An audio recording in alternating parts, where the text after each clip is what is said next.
नमस्कार दोस्तों, आप सभी ज्योतिष के प्यारे दर्शकों का हमारे इस YouTube चैनल पर हार्दिक स्वागत है। दोस्तों, आज का यह ज्योतिष का कार्यक्रम आपके लिए बड़ा ही ज़्यादा खास और विशेष कार्यक्रम साबित होगा।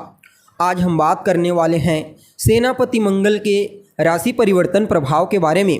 जी हाँ, भूमिपुत्र मंगल बीते 23 अप्रैल 2024 की प्रातः 8:20 पर अपनी वर्तमान शत्रु राशि कुंभ राशि को छोड़ करके अपने परम मित्र देवगुरु बृहस्पति की साधारण जलीय राशि मीन राशि में प्रवेश कर चुके हैं और आने वाले 1 जून 2024 की शाम तक इसी मीन राशि में गोचर करते हुए आपको प्रभावित करेंगे और उसके पश्चात पुनः राशि परिवर्तन करके अपनी स्वयं की मूल त्रिकोण राशि मेष राशि में गोचर कर जाएंगे।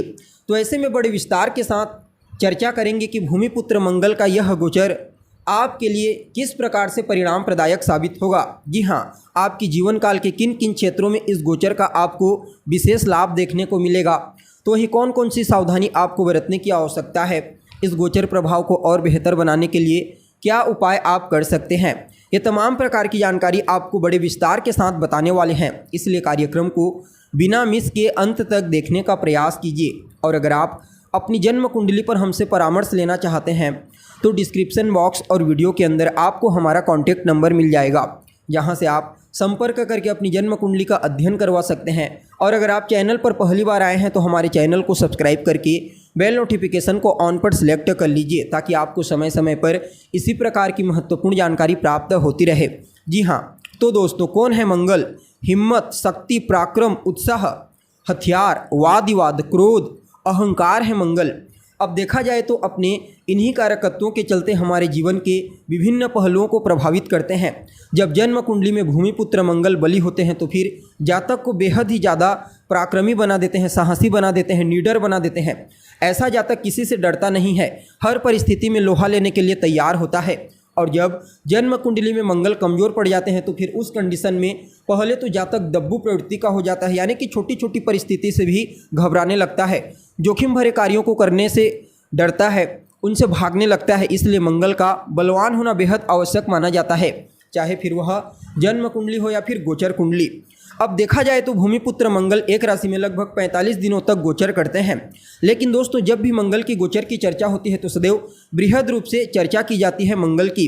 क्यों? क्योंकि कर्म प्रधान विश्व रचि राखा। तो जो लोग मेहनत में विश्वास करते हैं, जो पुरुषार्थ में विश्वास करते हैं, पुरुषार्थी हैं, पराक्रमी हैं, उनके लिए मंगल के गोचर को समझना बहुत ही आवश्यक हो जाता है। और इस बार का तो गोचर जो है वह अपने आप में ही बड़ा ही खास और विशेष साबित होगा, क्योंकि पहले तो मंगल देवगुरु बृहस्पति के साथ परिवर्तन योग में है और राहु के साथ अंगारक योग में। फलतः इस गोचर काल के दरमियान धोखा भी देखने को मिलेगा और चमत्कार भी देखने को मिलेगा। यानी कि आप यूँ समझ लीजिए कि यह मंगल आपके जीवन में बड़ा उलटफेर करने के लिए तैयार है आने वाले 1 जून 2024 तक। जी हाँ, अब देखा जाए तो आप सभी मिथुन राशि वालों के लिए भूमिपुत्र मंगल का यह गोचर कुंडली में आपकी राशि से 10वें स्थान में हुआ है। यहाँ पर भूमिपुत्र मंगल आपके 6ठ भाव और आपके एकादश भाव के स्वामी बनकर आपके 10वें भाव से राहु के साथ अंगारक योग और देवगुरु बृहस्पति के साथ परिवर्तन योग बना करके गोचर कर रहे हैं। अतः आप सभी मिथुन राशि वालों के लिए मंगल के इस गोचर को बड़ा ही उत्तम और श्रेष्ठ कहा जा सकता है। जी हाँ, सबसे पहले तो मंगल 10वें भाव में दिग्बली होते हैं, राहु का साथ ऊपर से और ऊपर से गुरु का साथ, तो कहना ही क्या। कार्य क्षेत्र को लेकर अगर किसी भी प्रकार की चिंता आपके मन में है तो समझ लीजिए उस चिंता से आपको मुक्ति मिलेगी। जो जातक लंबे समय से सेना, पुलिस, मिलिट्री फोर्स इत्यादि के लिए प्रयत्नशील हैं तो समझ लीजिए उन लोगों को कोई गुड न्यूज़ की प्राप्ति होगी। अगर आपका कोई सरकारी कार्य लंबे समय से पेंडिंग में पड़ा हुआ है तो वह कार्य आपका पूरा होगा।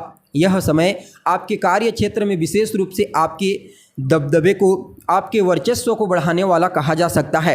हालांकि माता के साथ तालमेल में कमी आ सकती है। माता के साथ बातचीत करते समय आपको अपने क्रोध पर, अपने अहंकार, विशेष रूप से इन दोनों के ऊपर आपको नियंत्रण करने की आवश्यकता है। हालांकि जो जातक राजनीति के क्षेत्र से जुड़े हुए हैं उनके लिए यह गोचर किसी वरदान से कम साबित नहीं होगा।